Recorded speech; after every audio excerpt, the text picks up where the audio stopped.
நீங்க தினமும் செய்யற பாவங்களோட மூட்டை இந்த உலகத்தில் இருக்கிற அத்தனை கடல்களோட நுரையை விட அதிகமா இருந்தாலும் அத வெறும் 120 நொடிகளில மொத்தமா அழிச்சு உங்களை ஒரு பாவமே செய்யாத குழந்தை மாதிரி சுத்தமாக்க முடியும்னு சொன்னா நம்புவீங்களா?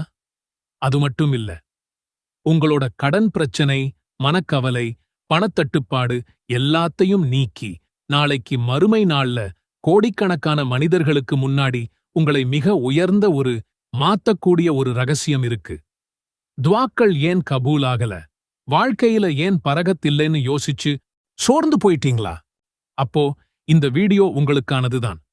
நம்மில் பல பேர் நினைச்சிட்டு இருக்கோம், வாழ்க்கையில பெரிய லெவல்ல ஜெயிக்கணும்னா அல்லது அல்லாஹ்வோட அன்பை பெறணும்னா மணிக்கணக்கா உட்கார்ந்து இபாதத் செய்யணும், கஷ்டமான காரியங்களைச் செய்யணும்னு.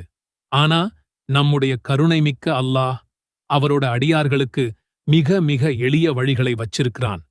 அப்படி நபி ஸல்லல்லாஹு அலைஹி வஸல்லம் அவர்கள் நமக்கு கற்றுத்தந்த நாவுகளுக்கு மிக எளிய ஆனா நன்மைகளின் தராசில் மிக கனமான ஒரு அற்புதமான திக்ர்.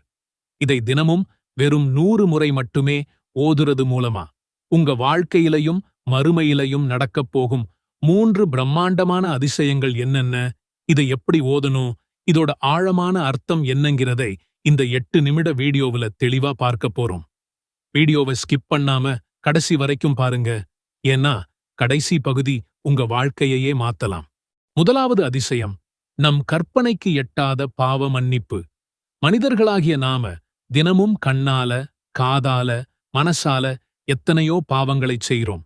சில பாவங்கள் நமக்கே தெரியாம நடக்குது. இந்த பாவங்கள்தான் நம்முடைய நிம்மதியை கெடுத்து நம்முடைய துவாக்கள் கபூலாகிறதை தடுக்குது. ஆனா அல்லாஹ்வோட ரஹ்மத் எவ்வளவு பெருசு தெரியுமா? ரசூலுல்லாஹ் ஸல்லல்லாஹு அலைஹி வஸல்லம் அவர்கள் கூறினார்கள், யார் ஒரு நாளில் 100 முறை சுப்ஹானல்லாஹி வ பிஹம்திஹி, அல்லாஹ்வை போற்றி புகழ்ந்து அவன் தூயவன் என்று கூறுவாரோ, அவருடைய பாவங்கள் கடல் நுரை போன்றிருந்தாலும் சரி, அவை அழிக்கப்பட்டு விடுகின்றன. கொஞ்சம் யோசிச்சுப் பாருங்க, உலகத்தில் இருக்கிற அத்தனை கடல்களோட நுரைகளையும் ஒன்னா சேர்த்தா எவ்வளவு இருக்கும்? அதை யாராலையாவது எண்ண முடியுமா? அவ்வளவு பாவங்கள் உங்க கணக்குல இருந்தாலும் இந்த ஒரு டிக்கர் அதை அப்படியே ஸ்பாஞ்ச் வச்சு துடைக்கிற மாதிரி துடைச்சு அழிச்சிருது. இந்த திக்ரை நீங்க தினமும் சொல்லும்போது உங்களுடைய பழைய பாவங்கள் அழியுது. பாவங்கள் அழிஞ்சாலே உங்க மனசுல இருக்கிற பாரம் குறைஞ்சு ஒரு இனம் புரியாத நிம்மதி உங்களுக்குள்ள பிறக்கும். இரண்டாவது அதிசயம், மறுமை நாள்ல கிடைக்கப் போற அசுரவேக அந்தஸ்து. மறுமை நாள், கியாமத் நாள் எவ்வளவு கொடூரமானதுன்னு நமக்குத் தெரியும். அன்னைக்கு ஒருத்தர் தன்னோட தாய்கிட்டையோ தம்பிகிட்டையோ போய் எனக்கு ஒரே ஒரு நன்மை கொடுங்கன்னு கெஞ்சுவாங்க. ஆனா யாரும் தரமாட்டாங்க. நன்மைகளின் தராசுல ஒரே ஒரு கிராம் நன்மை கம்மியானா கூட நரகம் போயிடுவோமோன்னு பயந்து நடுங்கிற நாள் அது. அந்த பயங்கரமான நாள்ல மத்த எல்லாரையும் விட நீங்க எப்படி டாப்ல வர முடியும்? அதுக்குத்தான் இந்த திக்ர். நபி ஸல்லல்லாஹு அலைஹி வஸல்லம் அவர்கள் கூறினார்கள், மறுமை நாளில் எவரும் இந்த திக்ரை ஓதியவரை விட சிறந்ததைக் கொண்டு வர முடியாது. எவர் இவரைப் போன்று 100 முறையோ அல்லது அதைவிட அதிகமாகவோ ஓதினாரோ அவரைத் தவிர. வெறும் 2 நிமிட திக்ர் உங்களை மறுமையின் வெற்றியாளரா மாத்துது. மூன்றாவது அதிசயம், அல்லாஹ்வின் எல்லையற்ற அன்பும் உலக வாழ்க்கையின் பரகத்தும். இந்த உலகத்தை, கோடிக்கணக்கான விண்மீன்களை, பேரண்டத்தை படைச்ச அந்த சர்வ வல்லமையுள்ள அல்லாஹ்வுக்கு உலகத்தில் இருக்கிற எல்லா வார்த்தைகளையும் விட மிக மிக பிடிச்ச, அவன் காது குளிர கேட்க விரும்பும் வார்த்தை எது தெரியுமா? அதுதான் இந்த சுப்ஹானல்லாஹி வ பிஹம்திஹி. ஒருமுறை சஹாபாக்கள் நபியவர்களிடம் கேட்கிறாங்க, யா ரசூலுல்லாஹ், அல்லாஹ்வுக்கு மிக விருப்பமான சொல் எது? அதற்கு நபியவர்கள் கூறினார்கள், அல்லாஹ் தன் வானவர்களுக்காகவும் தன் அடியார்களுக்காகவும் தேர்ந்தெடுத்த சுப்ஹானல்லாஹி வ பிஹம்திஹி என்ற சொல்லே ஆகும்.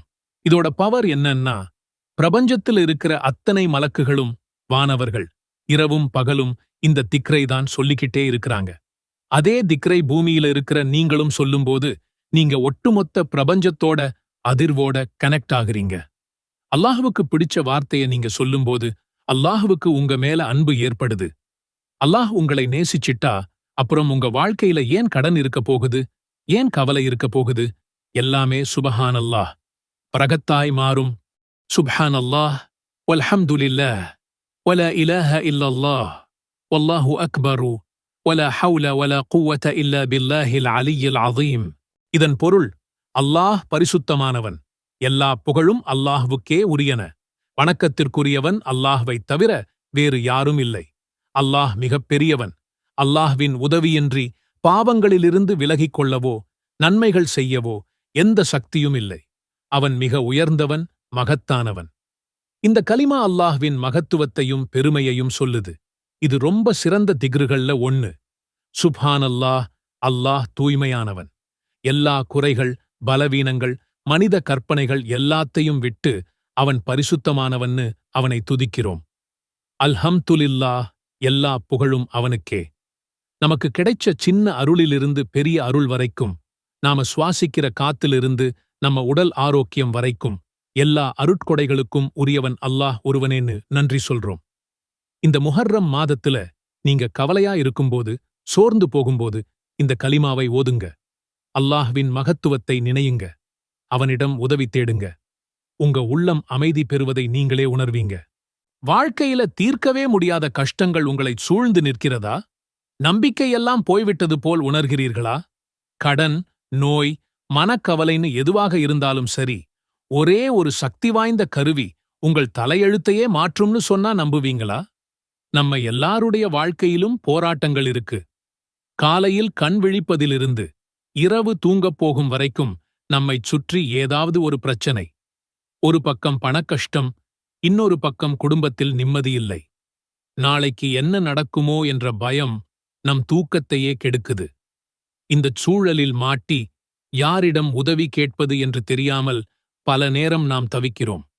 எல்லா வழிகளும் அடைந்துவிட்டது போல உணர்கிறோம். ஆனால் நம்பிக்கைக்கான ஒரு கதவு மட்டும் எப்போதுமே திறந்தே இருக்கிறது. அதுதான் துஆ, பிரார்த்தனை. அது நம்மை படைத்த இறைவனோடு நாம் நேருக்கு நேர் பேசுகிற ஒரு உரையாடல்.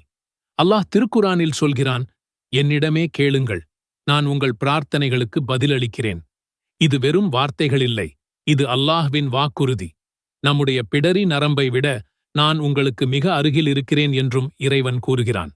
அப்படியென்றால் நம்முடைய குரலை கேட்க அவனுக்கு யார் மூலமாகவும் நாம் செல்ல வேண்டியதில்லை. இதற்கு ஒரு மிகச்சிறந்த உதாரணம் யூனுஸ் நபி அலைஹிஸ்ஸலாம் அவர்களின் வாழ்க்கை. இறைவனின் கட்டளைக்காக காத்திருக்காமல் தன் மக்களை விட்டுச் சென்றதால் அவர்கள் ஒரு பெரிய மீனின் வயிற்றில் சிறைபிடிக்கப்பட்டார்கள். சுற்றிலும் கடல் இருட்டு, தனிமை, மரணத்தின் விளிம்பில் இருந்த அந்த நொடியில் மீனின் வயிற்றுக்குள் இருந்து அவர்கள் செய்த ஒரே ஒரு பிரார்த்தனை வரலாற்றையே மாற்றியது. லா இலஹ இல்லா அன்த சுப்ஹானக இன்னி குன்து மினல் ظالمين.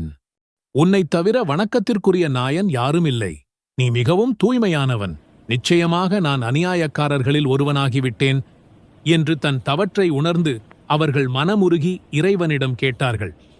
இந்த துஆவின் வலிமை அந்த பெரும் துன்பத்திலிருந்து அவரை காப்பாற்றி கரை சேர்த்தது.